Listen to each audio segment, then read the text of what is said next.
주님의 크신 은혜와 위로와 사랑이 오늘 이 예배 자리에 함께 계신 모든 분들에게 같이 하시기를 빕니다.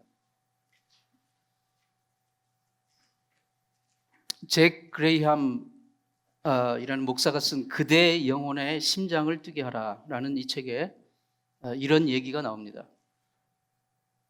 그 책의 내용인즉슨 그 목사님의 친구 한 분이 이제 몇 년 전에 이스라엘 성지순례를 갔는데, 그 성지순례에는 이제 가이드가 있잖아요. 그 가이드가 아랍 사람이었어요. 그래서 이 목사님의 친구는 이 가이드 아랍 분에게 전도할 수 있는 그 기회다 싶어가지고 진지하게 그리고 정중하게 예수님에 대해서, 복음에 대해서 이렇게 설명을 하고 전도를 하려고 했습니다. 이 복음을 이렇게 설명을 해주니까 그 아랍 가이드가 이런 말을 하는 거예요. 제가 사실 오랫동안 수년 동안 이렇게 이스라엘 이제 성지 순례 가이드를 하는데 대부분이 기독교인들이었습니다. 그러면서 그 수많은 기독교인들이 단 한 번도 제가 아랍 사람이라는 것을 알면서도 한 번도 예수 그리스도에 대해서 진지하게 얘기하지 않았습니다. 왜 이 좋은 소식을 지금까지 그들은 전해주지 않았을까요? 그렇게 말을 하면서 그것은 마치 그 중동 지역에서 잘 쓰는 표현이 있는데 이것은 사막의 죄와 같습니다. 그런 말을 해요. 그러자 이 친구분이 사막의 죄가 무슨 뜻입니까? 그렇게 얘기하자 사막에서 어떤 사람이 이제 이 샘물을 발견하게 되면 반드시 그 사람은 다른 사람에게도 누가 시키지 않더라도 저기 물이 있어, 어디에 물이 있어라고 가르쳐 주는 게 당연한 건데 그걸 일부러 가르치지 않는 것은 사막의 죄라고 그렇게 말을 한다는 것입니다. 예수 그리스도의 구원의 복된 소식을 듣고 구원을 받은 성도가 아직 구원이신 예수 그리스도를 만나지 못한 다른 사람에게 이 복된 소식을 전해주지 않는 것은 마치 사막에서 사막의 죄를 짓는 것과 유사한 것이다라는 것입니다. 요한복음 4장에 보면 사마리아 여인이 수가성 우물가에서 예수님을 만납니다. 거기서 정말 그 기적적인 대화를 통해서 예수 그리스도 이분이 바로 영원히 목마르지 않은 생수가 되신 분이라, 그분이 메시아다라는 것을 깨닫게 됩니다. 그래서 그는 그 영적인 대화 가운데서 이 생수이신 그분을 만나고 생수를 마시게 됩니다. 그리고 그 여인은 즉시 물동이를 버려두고 자기 그 동네로 뛰어가가지고 동네 사람들에게 진짜 생수가 저기 계시오, 예수 그리스도 메시아가 저기 계시오 라고 소식을 전해 주었습니다. 그래서 동네 사람들이 와서 예수 그리스도를 만나고 그들이 구원을 받게 되는 역사가 일어났던 것입니다. 사람은 예수 믿고 구원받는 그 순간부터 주님의 콜링을, 새로운 하늘의 콜링을 받은 자가 됩니다. 예수 그리스도의 복된 소식을 전하는 전도로의 부르심, 그 콜링을 말하는 것입니다. 이 전도로의 부르심은 어떤 훈련받은 목사나 어떤 전도사나 전도자만이 갖게 되는 그런 콜링이 아닙니다. 예수를 구주로 만난 모든 사람에게 주어지는 콜링이 바로 이 전도로의 부르심입니다. 목사님, 저는 어떻게 전도할지도 모르고 제 주변에는 전도할 대상이 없는데요. 그것은 오해입니다. 우리가 성령의 인도하심을 받고 정말 전도에 관심을 갖고 주변을 보면 전도할 길은 무궁무진하게 펼쳐집니다. 우리가 전도를 해봐야 주님의 심정을 알게 되고, 전도를 해봐야 우리의 신앙이 진짜로 성장을 하게 되는 거고, 전도를 해봐야 주님의 몸된 교회를 사랑하게 되는 것입니다. 영국의 존 스토트 목사님은 이런 말을 했어요. 성도가 전도하지 않는 것은 죄다, 그렇게 직설적으로 말을 했습니다. 살인이나 사기인이나 어떤 그 도둑질만 죄가 아니라 예수 피로 구원받은 성도가 자기가 받은 그 구원을 다른 사람에게도 소개시키지 않는 것, 그것은 직무유기라고 할 수 있습니다. 바울은 자신의 그 전도자로서의 그 부르심을 고린도전서 9장 16절에 이렇게 고백합니다. 내가 복음을 전할지라도 자랑할 것이 없음은 내가 부득불할 일임이라. 만일 복음을 전하지 않으면 내게 화가 있을 것이미로다. 그는 자신의 그 전도로의 부르심을 이렇게 고백하고 있는 것입니다. 우리 모든 성도에게, 예수 믿고 구원받은 우리 모두에게 전도는 너무나도 중요합니다. 전도는 목사님이나 전도사님이 하는 일이 아닙니다. 전도는 바로 예수 믿고 구원받은 우리 내 자신이 해야 되는 것입니다. 왜 전도가 중요합니까? 전도는 사람의 생명을 살리는 일이기 때문입니다. 우리가 예수 믿고 구원받은 하나님의 백성으로서 이 땅을 살아갈 때 우리가 알아야 할 것이 있습니다. 사람과 짐승의 차이가 무엇입니까? 짐승은 죽으면 그 순간 존재 자체가 소멸이 되는 거예요. 없어지는 거예요. 그러나 사람은 육신이 죽은 뒤에도 존재가 소멸되지 않는, 여전히 존재하는 아주 특별한 존재로 하나님이 우리를 만드셨습니다. 바로 영혼을 가진 존재이기 때문입니다. 육신의 죽음 후에 펼쳐지는 그 놀라운 광경을 요한계시록은 이렇게 설명하고 있습니다. 요한계시록 20장 12절 15절 말씀에 내가 보니 죽은 자들이, 그러니까 육신의 죽음을 경험한 죽은 자들이 물온대소하고 그 보좌 앞에 섰는데 책들이 펴 있고 죽은 자들이 자기 행위를 따라 책들에 기록된 대로 심판을 받으니 누구든지 생명책에 기록되지 못한 자는 불못에 던지우더라. 죽은 뒤에 존재가 완전히 소멸되는 게 아니라 죽은 뒤에 진짜 새로운 세상이 펼쳐지는 것이죠. 이 구절에서 불못은 영원히 꺼지지 않는 불로 영원히 고통받는 지옥 형벌을 말합니다. 전도라는 것은 바로 이 지옥 불못을 향해 가고 있는 자들로 하여금 그 길에서 돌아서게 하는 것입니다. 영원한 형벌, 멸망의 길에서 영원한 생명의 길로 인도하는 것, 그것이 바로 전도입니다. 생명을 살리는 이 전도보다 더 중요한 일은 없습니다. 전도는 생명을 살리는 생명 운동이기 때문입니다. 왜 전도가 중요합니까? 전도는 하나님이 기뻐하시기 때문입니다. 예수 믿고 구원받아 하나님의 자녀된 우리는 이제는 나 자신만을 위해서 사는 자가 아닙니다. 하나님의 영광을 위해 사는 자가 되었습니다. 고린도전서 10장 31절에 그런즉 너희가 먹든지 마시든지 무엇을 하든지 다 하나님의 영광을 위하여 하라. 이 말씀은 예수를 모르고 구원받지 못한 그런 사람에게 하는 말이 아니라 예수 그리스도를 믿고 구원받은 자에게 주시는 명령입니다. 너희가 무엇을 하든지 먹든지 마시든지 무엇을 하든지 이제는 하나님의 영광을 위해서 하라는 것. 그 말씀입니다. 우리가 어떻게 하면 하나님을 기쁘시게 할 수 있겠습니까? 하나님을 기쁘시게 하는 일은 방법은 여러 가지가 있을 수 있습니다. 우리가 주님을 이렇게 예배함으로써, 우리가 가진 물질과 재능과 시간과 희생을 주님 앞에 드려서 헌신함으로써, 주님의 몸된 교회를 위해서 헌신하고 봉사함으로써 주님을 기쁘시게 할 수 있습니다. 그런데 무엇보다도 하나님이 기뻐하시는 것은 잃었던 영혼이 하나님께 돌아오는 것, 그것을 기뻐하십니다. 예수님은 이 진리를 몇 가지 비유의 말씀으로 특히 누가복음에서 많이 설명해 주시고 있는데요. 잃어버린 한 마리 양을 찾아 떠나서 목자가 그 양을 찾아 헤매다가 그 양을 다시 찾았을 때 기뻐하는 모습. 어떤 여인이 집에서 잃어버린 은화를 찾다가 결국 다시 찾았을 때 기뻐하는 그 모습.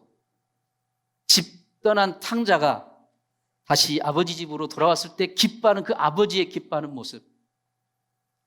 잃어버린 영혼이 회개하고 주님 앞에 돌아오는 것, 하나님이 그것을 정말 기뻐하십니다. 전도는 바로 그 일을 하는 것입니다. 누가복음 15장 10절에 이와 같이 죄인 하나가 회개하면 하나님의 사자들 앞에 기쁨이 되느니라. 잃어버린 영혼을 찾아 그를 그리스도 앞으로 인도하는 이 전도는 하나님이 가장 기뻐하시는 일이기 때문에, 여러분의 발이 잘생긴 발입니까? 못생긴 발입니까? 성경은 전도하는 자의 발이 아름답다고 하고 있습니다. 아름답도다. 좋은 소식을 전하는 자들의 발이에요. 좋은 소식을 전하는 자들. 전도하는 사람의 발이 아름답습니다. 저는 여러분의 발이 아름다운 발 되기 축원합니다. 왜 전도가 중요합니까? 전도는 귀하고 영광스러운 일이기 때문입니다. 오늘날 이 세상 많은 사람들은 삶의 목적을 잃고 방황합니다. 그러나 예수 믿고 구원받은 성도는 적어도 한 가지 분명한 인생의 삶의 목표가 생겼습니다. 그것은 바로 예수 그리스도의 복음을 전하는, 예수 그리스도 복음을 위한 삶의 목적입니다. 우리의 삶의 보람과 가치 그리고 영광은 바로 예수 그리스도의 생명의 복음을 전하는 일입니다. 우리가 이 세상에서 어떤 직장을 가지고 직업을 가지고 비즈니스를 하면서 열심히 일하고 열과 성을 다한다 할지라도 우리가 병들고 쓸모 없어지면 어떻게 됩니까? 그 순간 버림받게 되는 거예요. 이 세상. 그러나 복음을 위해 살다가 고생하고 고난받으면 하나님께서는 금생과 내생에 무엇으로 비교할 수 없는 영광스러운 복과 위로를 주십니다. 복음을 전하는 일은, 전도를 하는 일은 세상에서 가장 귀하고 영광스러운 일입니다.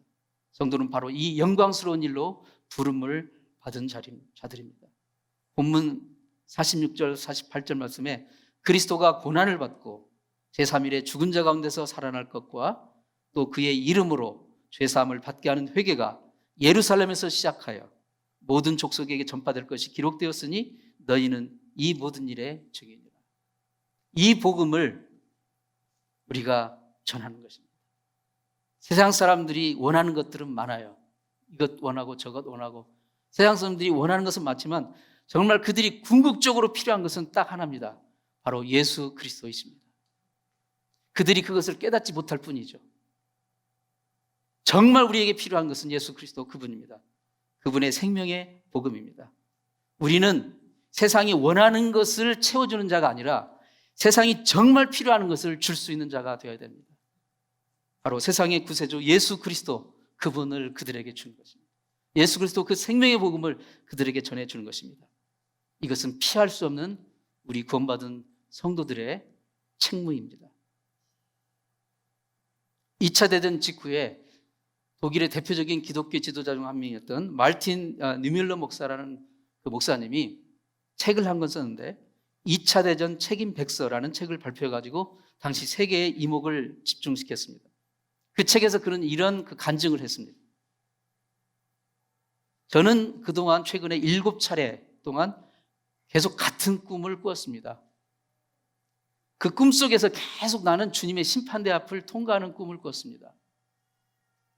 한 번은 내가 심판대 앞을 통과했는데 내 뒤에서 어떤 익숙한 목소리가 들렸고 예수님이 그에게 물으시는 소리를 들었습니다. 예수님이 그에게 너는 왜 나를 믿지 않았느냐?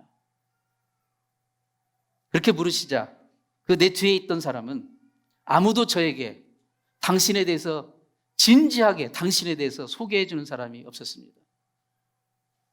그 목소리가 너무나도 익숙했기에 그는 뒤를 돌아다 봤습니다. 뒤를 돌아다 봤는데 놀랍게도 그는 아돌프 히틀러였습니다. 그 이상한 꿈에서의 경험이 바로 그의 관점을 바꿔놓았다고 고백합니다. 그때까지 그는 히틀러가 죽기만을 바랬지만 그의 영혼을 위해서 진지하게 기도한 적은 한 번도 없었음을 깨닫고 회개했습니다. 독일 기독교인들은 당시에 히틀러를 전도하기 위해서 진지하게 노력하지 않은 것에 대해 책임감을 느껴야 한다라고 그 2차 대전 책임 백서라는 책에서 그는 기록하고 있습니다. 우리 주변을 돌아보면 정말 복음을 애타게 갈구하는 사람이 있습니다. 그게 복음인지 그게 예수인지 모른다 할지라도 그들이 정말 갈구하는 것이 있는데 그것의 근원을 찾아가 보면 그건 바로 예수 그리스도라는 사실을 우리는 알 수 있죠. 인생의 공허감과 불안감에 시달리는 이웃들이 너무나도 많이 있습니다. 그들이 그것을 깨닫든 깨닫지 못하든 그들이 정말로 필요한 것은 바로 예수 그리스도 구세주인 것을 우리는 제대로 알려줘야 될 줄로 믿습니다. 이것이 우리가 해야 될 전도입니다. 어떤 사람이 그런 말을 했어요. 한 영혼을 구원하는 것은 성전 하나, 건물 하나 짓는 것보다 훨씬 낫다. 한 영혼의 가치는 교회 예배당 건물의 가치보다 귀한 것입니다. 하나님은 우리 사람의 미련하게 보이는 전도를 통해 사람의 영혼을 구원하기를 기뻐하십니다. 우리가 장차 천국에서 하나님 앞에 섰을 때 우리의 부족한 전도를 통해서 예수를 믿고 구원받은 사람이 바로 당신 때문에 내가 예수 믿고 구원받았노라고, 그래서 정말 고맙다라고 살해하는 사람이 한 명이라도 있으면 좋겠습니다. 저는 그런 심정으로 목회를 하고 있습니다. 이 자리에 계신데요, 주님 앞에 섰을 때 여러분도 그 자리에 같이 있기를 원합니다. 그래서 부족하지만 저 부족한 사람을 통해서 내가 예수를 알게 되고 믿게 되고 구원받게 됐습니다. 고맙습니다 라고 하는 소리를 한 사람한테라도 들으면 정말 좋겠습니다. 전도하기 가장 힘든 사람들이 유대인이라고 해요. 유대인은 정말 자존심도 세고 고집이 세죠. 유대인들 전도하기가 그렇게 힘들다고 합니다. Jews for Christ Jesus라는 그 선교 단체를 만들어서 유대인 전도만을 집중적으로 사역을 했던 전설적인 인물인 모이제 로젠이라는 분이 있습니다. 그분은 유대인들 전도, 유대인들에게 복음을 전거해서 이들을, 많은 유대인들을 그리스도께 인도한 그런 유대인, 이른바 유대인 전도왕이에요. 한 번은 그가 이런 간증을 했습니다. 제 아내 세일은 그리 전도를 많이 하는 사람이 아닙니다. 제 아내는 평생 2사람을 전도했는데 그게 바로 저와 제 딸입니다. 수많은 유대인들을 전도한 모이제 로젠도 정말 훌륭하지만 그 모이제 로젠을 전도한 그 아내 세일이야말로 천국에서는 너무나도 귀한 하나님의 종입니다. 비록 소수의 사람이라 할지라도 우리 삶의 주변에서 만나는, 매일의 삶의 현장터에서 만나는 사람들에게 최선을 다해 예수 그리스도를 소개해주고 예수 그리스도의 생명의 복음을 그에게 전해서 전도한다면 그 중에 정말 위대한 하나님 나라의 일꾼이 나올 수가 있는 것입니다. 코카콜라 회사는 지금이야 많이 아마존이나 구글, 페이스북이나 이런 게 밀렸지만 한때는 세계 최고 회사였죠. 실제로 UN 가입국 숫자보다 코카콜라 지사가 있는 나라 수가 더 많다고 하지 않습니까? 콜라를 마시는 데는 계절이 없어요. 겨울에도 마시고 여름에도 마시고. 콜라를 마시는 사람은 진보 보수가 없습니다. 공산진영 사람, 자유진영 사람 상관이 없어요. 모두 다 콜라를 마십니다. 얼마나 콜라가 이 비즈니스를 잘했으면. 콜라는 1초마다 4만 명의 목에 콜라가 넘어간다고 합니다. 지금 똑딱 하는 순간에 4만 명의 목에 콜라가 넘어가는 거예요. 콜라는 궁극적으로는 우리 이를 썩게 하고 건강에는 해롭지만 그럼에도 불구하고 겨우 한 120년 정도밖에 되지 않는 이 콜라가 온 세상을 그 강력한 열정으로 모든 세상의 사람의 입에 콜라를 넘기리라 한 그 열정을 가지고 그들은 세상을 석권했어요. 그런데 2000년이 넘은 복음은 정말 생명인데 아직도 복음을 들어보지 못한 영혼들이 너무나도 많이 있다는 사실은 우리 교회가, 성도가 반성을 해야 됩니다. 콜라만큼의 열정이 없는 거예요. 모든 사람의 입속에 콜라를 넘기리라는 그 열정만큼, 그 정도만큼만 모든 사람의 영혼에 예수 그리스도의 복음을 전하리라 라는 그 열정을 가지고 우리가 전도를 해야 되지 않겠습니까? 전도에 힘쓰는 교회가 건강한 교회고 생명력 있는 교회고 행복한 교회입니다. 전도에 힘쓰는 성도가 생명력 있는 성도고 건강한 성도고 하나님을 사랑하는 성도입니다.